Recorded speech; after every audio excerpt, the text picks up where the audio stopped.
पिण्याच्या पाण्याची व्यवस्था आपल्याकडून करण्यात आली आहे या ठिकाणी. खरं तर उन्हाचा पारा हा चढतच चाललेला आहे. कसं बघता एकंदरीत?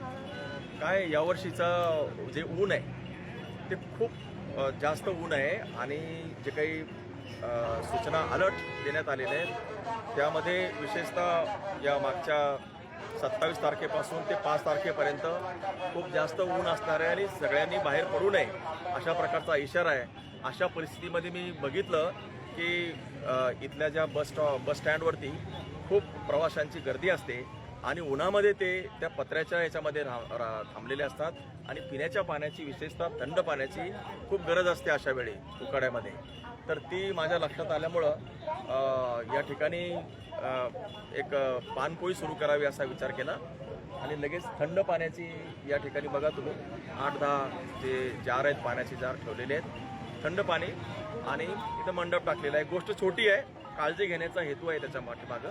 प्रवाशांना दिलासा देण्याचा एक प्रयत्न जो आहे तो आम्ही केलेला आहे. साहेब, या व्यतिरिक्त आपण उन्हात म्हणजे गरज असली तरच बाहेर निघा असे फलक सुद्धा लावलेले आहे.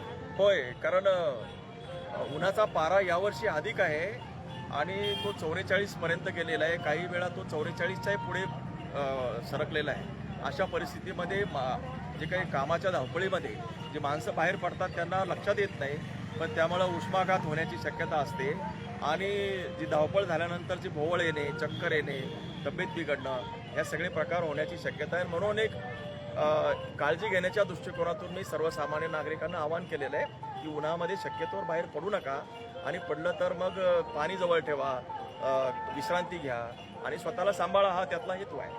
कसं शक्य होते साहेब एवढं, म्हणजे तुमच्या मागे तेवढी धावपळ असते, एवढी काळजी म्हणजे कसे घेतले जाते तुमच्या माणूस नागरिकांवर असला आणि खालून जर आला ना तर त्याला ह्या सगळ्या गोष्टी समजतात.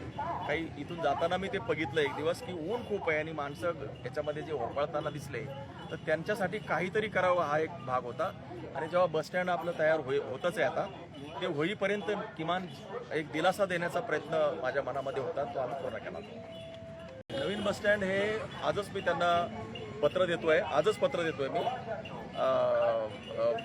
परिवहन विभागाला की जे काही कामं आहेत थोडंसं समोरची जी कामं आहेत याला ते नाल्यामध्ये ड्रेनेज लाईनमध्ये थोडंसं त्यामध्ये टेक्निकल त्यांनी डिफेक्ट केलेला आहे, तो भरून काढा म्हणून सांगितलं. त्याला एक 7-8 दिवसामध्ये ते काम पूर्ण होईल आणि फार तर एक आणखी 8 दिवस म्हणजे 15 दिवसाच्या आत 15 ते 3 आठवडे मध्ये आपल्याला नवीन बसस्टँडमध्ये जायला मिळेल आणि नवीन बसस्टँड आपलं सुरू होईल. त्याचबरोबर काही 15 ST महामंडळाच्या गाड्यासुद्धा नव्यानं येत आहेत, त्यासुद्धा महिन्याभरात येतील. म्हणजे हा जो प्रवासी वाहतुकीचा जो विषय आपल्याकडे होता तो सर्वस्वाने एक महिना दीड महिन्यामध्ये चांगल्या प्रकारे त्याच्यामध्ये आपल्याला एक प्रकारची दिलासा मिळण्याची शक्यता आहे आणि तो निश्चित मिळेल असे माझे प्रयत्न आहे. मी त्याच्यासाठी पाठपुरावा करतो आहे. पाणपोळीची उद्घाटन या ठिकाणी झालेले कसं बघता? जसे आपल्याला कर्तव्यदक्ष आपले आमदार सिद्धाजी खरात साहेब यांना जनतेच्या मनातील आमदारी मानता येईल, कारण जनमानसाच्या ज्या भावना आहेत तर त्यांना जो त्रास होतोय या सर्व साहेबांनी तात्काळ त्यांच्या लक्षात जसे आले की इथे प्रवाशांचा लगनसराईमुळं खूप रश असतो व एक वाढत्या उष्णतेमुळे या उष्णतेचा कहर तर कमी करता येणार नाही, परंतु वेळोवेळी पाणी घेत राहावे. तुम्ही शहरामध्ये फलके बघितले असतील, त्याच्या साहेबांनी सर्व ठिकाणी भरपूर पाणी घ्या, दुपारी 12 ते 4 बाहेर जाणारे टाळा, बाहेर निघत जरी असाल तर डोक्यावर कॅप वापरा, रुमाल वापरा, सुती कपडे घाला आणि आरोग्याची काळजी घ्या. या प्रकारचे फलक शहरामध्ये आजपर्यंतच्या पूर्ण कारकिर्दीमध्ये पहिल्याच वेळेस लागलेले आहेत, हे तुम्ही बघत असाल.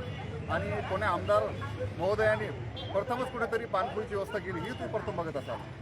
पाणपोळी लागतायत, परंतु आपल्या मतदारसंघातील आपल्या जनतेला कुठे काही त्रास होत असेल तर या छोट्या छोट्या गोष्टीवरही लक्ष देऊन माननीय आमदार खरात साहेबांनी तात्काळ जशी गोष्ट लक्षात आली त्यांनी म्हणजे रात्री बऱ्याच वेळ साहेबांनी फॉलोअप घेऊन रातोरात पूर्ण तो पेंडोल उभा करायला सांगितला. इथले काही थोडंसं उभं राहायची व्यवस्था बरोबर नव्हती, ते व्यवस्थित करून घेतलं आणि तात्काळ ती थंड पाण्याची व्यवस्था करून दिली. जोपर्यंत हा पाण्यात उन्हाचा उष्णतेचा कहर कमी होत नाही तोपर्यंत हे कंटिन्यू सुरळीत चालू राहील आणि येणाऱ्या महिन्याभरातच आपलं हे बसस्टँड साहेबाच्या सांगितल्याप्रमाणे आपण नवीन बसस्टँडवर शिफ्ट होतोय. तर त्या ठिकाणी जोपर्यंत उन्हाची तीव्रता कमी होत नाही तोपर्यंत पाण्याची व्यवस्था तिथे सुरू राहील व असेच काही गोष्टी ज्या ज्या साहेबांच्या लक्षात येत आहेत साहेब तात्काळ आदेश करून किंवा त्याचा फॉलोअप घेऊन त्या पूर्वतन देत आहेत. तर हे आपले असे कर्तव्यदक्ष आमदार आपल्या सर्व मतदारसंघाला लाभलेत याबद्दल हे आपलं सर्वांचं भाग्य आहे असं मी समजतो.